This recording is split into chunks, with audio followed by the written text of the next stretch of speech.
I was contacted just before Christmas by a client who indicated to me that it had been a year to the day since I had secured her acquittal on various serious charges of which she was innocent, and it brought tears to my eyes. It really did, just to think that she actually remembered, and that I was important enough to her.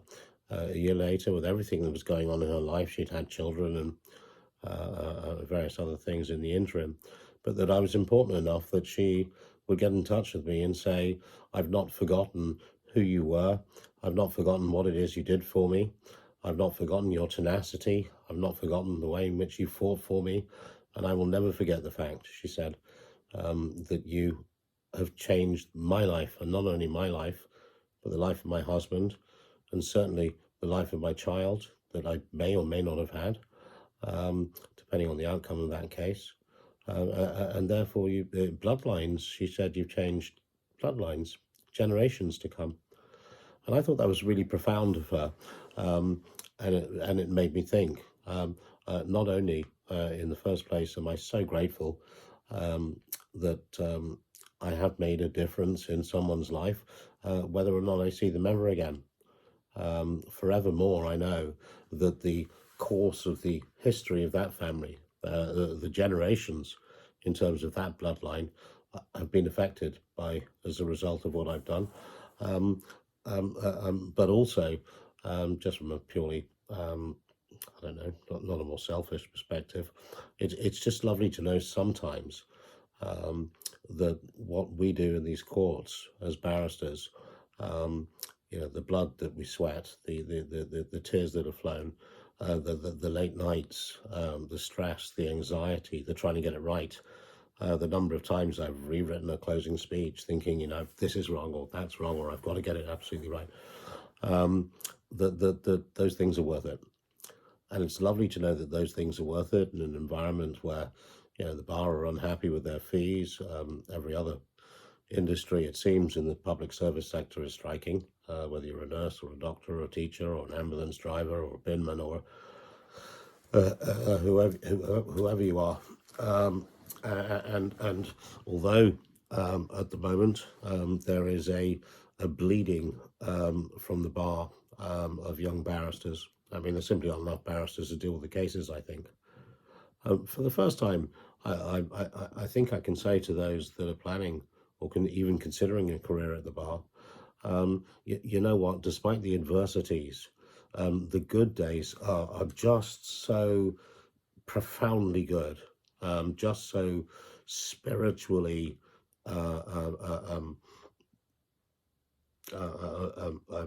soul altering, just so satisfying, that it is very difficult to say to anyone that you would not recommend a career at the bar if they were thinking that way. Indeed, it's very cynical of you as a barrister if you did say, I wouldn't recommend it, because what you're effectively saying is I wouldn't recommend it because you could earn a lot more money in the city. Well, you're talking to an adult. They know that to be true anyway. And they can make that own choice for them. What they don't know are the profoundly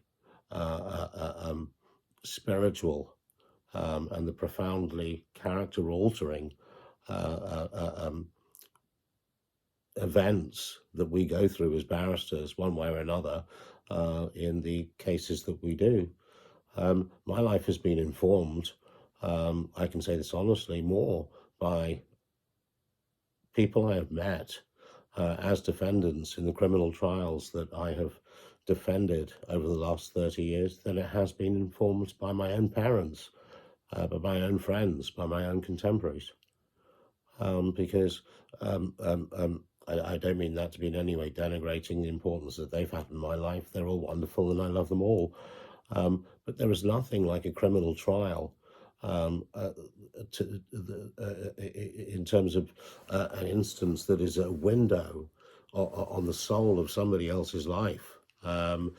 Criminal trials are such intimate processes, and yeah, the minutiae of people's lives, the complicated ways in which people engage with each other, all of these things are exposed during the course of a criminal trial. And I can't count, actually, the number of criminal trials that I've done where I've thought, as a result of something I've seen, you know what, I won't ever behave like that. Or no, I won't ever treat someone like that. Or no, I now realize the way in which it's important to support your own partner. Or I won't treat a business partner in a particular way, one way or another. Whichever aspect of criminal law that I'm dealing with, whether it's murder, rape, fraud, insider dealing, boiler room fraud, complicated financial cases, one way or another, there's always something these days that I like to take from those cases and apply to my own life in order to better myself as an individual, one way or another. Not every individual that I defend, not every criminal that I defend is somebody who is a recidivist, ghastly, horrible, serial murdering individual. I mean, some of the people I defend are just really nice people. If they are guilty, they've just made a single wrong decision in what was an otherwise blameless life. On the other hand, of course, there are those that are innocent. And then I learn lessons about how it is that you know, if you play with fire, you get burnt, and how it's sometimes best, not to do so, even if you feel you're holding your own life back in that regard. And even with those, who are what, any member of the public would say is a ghastly, serial, recidivist, horrible person who should be locked up and forever or whatever it is. Even from the little bits that I learned from his life, or the reasons why he became what he became, those things are a lesson to me one way or another. I mean, for example, the most obvious one, I've recently defended this young chap who was accused of supplying lots of drugs on an estate in one of our city centres. The thing that made me so sad is that he was so clever. I mean, really so bright, not just in a streetwise sense. I mean, he had a sort of profound understanding about the human condition and the way people were, and therefore was able to maximize his profits by dealing with those who were addicts in a way that was most conducive to them. The amount of organization that it must have taken for him to organize different people, county lines, this and the other. He's got employees and runners and bank account people and money collector people and banking people and all the rest of it. And I said to him, you know what, buddy, if you had given even 1/10 of the effort that you have given into organizing your criminal activities, you would have been a massive success in whatever it is you did. And he stared at me, this young boy, and I was so sad to see this sort of, in his eyes. I could see that something I'd said had touched him. I could see a sense of recognition, the penny dropping. What the hell have I done? But what broke my heart is that someone like him, if he had had my advantages, the guy would have been a brilliant barrister. He would have been an absolutely brilliant barrister, almost as brilliant as me. If he'd gone into finance, he'd have been just as brilliant. If he'd gone into marketing and sales, same thing. If he'd run his own company legitimately, same thing. Because he had a work ethic, he was a grinder, grafter, whatever you call it. He had a commitment, he could organize people. But the only reason he ended up in the environment that he was in was on the estate that he lived in London. You could go around, and just knock on those doors, and once every other door, you got somebody about his age who's involved in crime. I mean, there was no other option. I mean, there was nothing else other than, drill music and gang stuff, this, that, and the other, which is very closely associated with what he was doing in any event. They just like to think of themselves as a cut above that. And it just makes me really sad in this day and age, in 2023, that we have estates like we do, where children can become so isolated from, so disenfranchised from whatever it is the schooling environment they're meant to be in. The children as young as 11 and 12 began carrying knives or bladed instruments. That individuals as young as 13 and 14, just as we heard today, I was just listening to Times Radio today, 13 and 14-year-old boys convicted of murder. I mean, it's heartbreaking, absolutely heartbreaking. When I think of my own daughter, not much younger than that. My whole purpose in life is to extend, maintain, and ring fence her innocence as long as I can. But that innocence that I have the privilege of giving my daughter is something that is utterly unavailable to someone who lives in a different environment on a different estate. And even if you did have aspirations for yourself as a young man, as a 10-year-old, 11, 12, 13, 14, 15, even if you did go to school, even if you were bright, even if your teachers did say you could do reasonably well, you get home from school as walking down the road with your knapsack on your back, and when you get into your estate, you see all your contemporaries playing football, and you go and join them. And so far as those contemporaries are concerned, of the 11 people on the field, 8 of them are involved in drugs. Their mothers are involved in prostitution. Their fathers are involved in either drugs or guns. What are you to do? One way or another. I mean, what are you to do? What are the chances of you not becoming involved in that? And then even if you have the strength of character not to become involved in that, despite all the pressure, what you end up then doing is coming out of your own home, walking into the lift, and you see your mate Delroy, who's got Dolce & Gabbana trainers. Steve has got a Louis Vuitton bag. His mate is all decked up in Gucci, and you're lucky if Mum can afford anything from Primark for you. And you're cleverer than them. You're brighter than them. You've worked harder than they have. You've been at school when they haven't been at school. Where is the justice in it? What is right? How's it going to work out? What is it I'm doing? Who is the idiot? Is it them or me? These thoughts are in the mind of a 13 or 14-year-old. And indeed were in the mind of a 14-year-old who I'm sadly to defend sometime in the future on an allegation of murder. And these things make me sad. On an unrelated subject, the bar strike is over, as everybody knows. We got our 15% increase. And I have to say, when I consider now the attitude of the government in respect of everybody else in the public sector, we were really lucky. We got our 15% in that time when Truss was, for her shortest period ever, the Prime Minister. Anyway, in closing this missive, I suppose the main thing I want to say is that those of you that are students who were considering and are considering a career at the bar, despite all the negative publicity that you hear at the moment, and despite the fact that the bar is shrinking, as indeed it is, and despite the fact that it may be that each and every one of you would be more appreciated or better remunerated. More appreciated is wrong. Let me take that back. Better remunerated in a more secure environment within a city firm.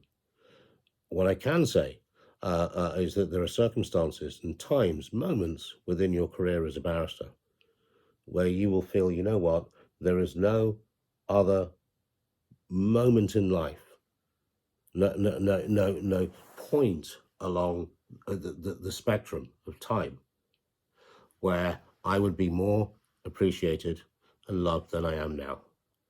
And those eureka moments, those transformative moments, those epiphanies, they don't just happen to barristers like me. involved in, sensational cases and most high-profile cases in the land, etc., etc.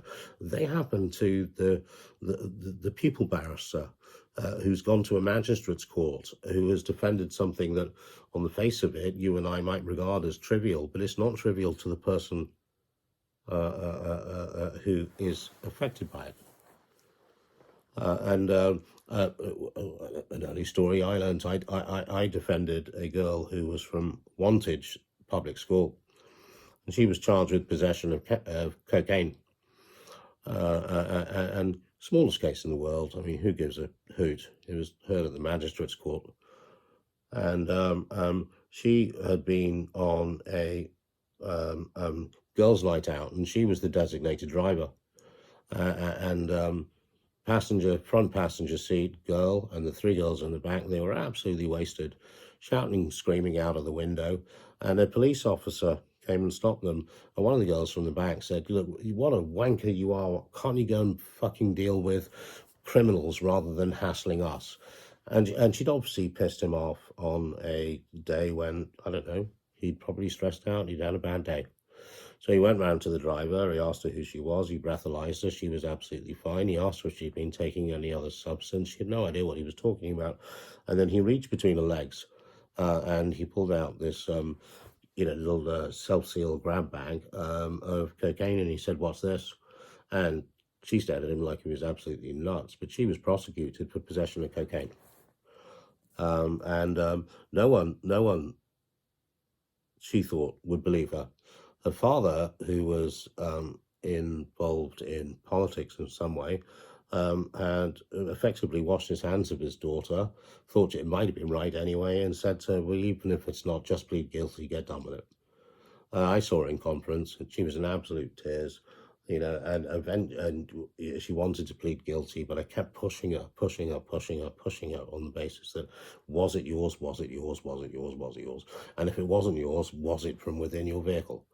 And the answer was no. When she was arrested, she was taken to the police station, and they had at that stage, I'm not sure if they still do, a related drug testing initiative. So they shoved a swab in your mouth and swish it all around to see whether or not you'd had any cocaine, and hers came up clear. So far as the passengers in her car were concerned, all of them were arrested just in case it was theirs. They were very shortly thereafter released, but all went through that same drug testing procedure. Negative. Well, 3 in the back and 1 in the front, so 4 negatives. It was only 2 hours into my conference with this girl that she eventually had the courage to say to me, "Look, I know I'm really, really scared about saying this because I'm sure you won't believe it. But I'm telling you, the truth is that man reached between my legs, that man being the police officer. He reached between my legs. He spread them rather roughly. And when he brought his hands up with a bag that I saw, not particularly clearly, but I saw a flash of it, had come out of his own pocket. I ran that trial, and I had police officers who came in to say, "I'm Officer X, 1, 2, 3, 4, when I swear to tell the truth, the whole truth, and nothing but the truth." Unusually, I had a very, very decent DJ, and I wish I could name him, but I won't for the sake of embarrassment. We really do need more stipendiary magistrates. He acquitted the defendant I represent, and I think I may have said, I'm not sure, on a previous internet offering, that she now is involved in nuclear. She's such a a highly important individual to this country, and her position would only have been attainable in circumstances where she had no conviction. So I'm really pleased that I fought that case in the way that I did. And the satisfaction that I get from that is about the same as the satisfaction I get from this woman who, the one that's actually predicated this podcast, the woman who a year down the line's got in touch with me to remind me. She says, "What a legend I am." And so don't be discouraged from coming to the bar. The bar is a vocation, it's a calling. and there are only three. You're called to be a priest if you get a calling from God. You're called to the bar, and when you take your Hippocratic oath, if you're a doctor, you get called at that stage to be a doctor. Those are the three vocations. And what a calling means is that you couldn't actually do the job for any reason other than that you were called to do it. Never forget, either barrister or pupil or solicitor or trainee or legal executive or ILEX executive or any of us involved in the law in the broadest sense. Of course, we all like the money and we'd all like to earn well. But at the end of the day, each and every one of you should remember that the amount of effort and work and commitment and sweat and blood and hours and tears that you put into this job, and I know each and every one of you do, in respect of each and every one of your clients, you know that you just need to slip off somewhere else into the city and you would be remunerated tenfold for 10 times less. We're not here for anything other than the fact that it was destiny. It was predetermined. It was our calling, and that's why we're here. And so after having left many negative comments and opinions about the bar over the course of COVID and then over the course of the strike, I think it's time now for a bit of healing and a bit of positivity, a bit of positive thinking. Just remember who we are. Those of us that do this job, we are in a privileged position. We're in a blessed position. We make a difference to people's lives. You and I and many others will receive Christmas cards year after year after year, letters or emails or texts from individuals whose lives we have changed. And so far as those lives are concerned, you might not even know who they are. But if you have a defendant who is acquitted of an offence for which he would have served 10 years in prison or whatever it is, and in getting off, he then has a child, it's not hyperbole. It's not hyperbole for me to say to you that bloodlines have been changed. The course of history has been changed. The course of this earth, spinning as it does at 1,700 miles an hour or whatever, has been changed. And who knows what that person's son or grandchild or great-grandchild or great-great-grandchild or great-great-great-grandchild, who knows what that individual may become and how he may better our state of understanding so far as humankind is concerned, years and years, if not centuries, after you and I have gone. We lawyers, we barristers, we legal execs, we individuals, interpreters, anybody involved in the legal system, we do something that matters profoundly to the future of our species. And that's not overstating the position. It might be a little bit romantic, but, we can all do with a little bit of romanticism. Makes me feel good that I'm yet again here in Manchester, a million miles from home, one way or another, and cracking on with 2023. I wish everybody, all of us in the law, the best of 2023. And I know you're all going to do yourselves proud.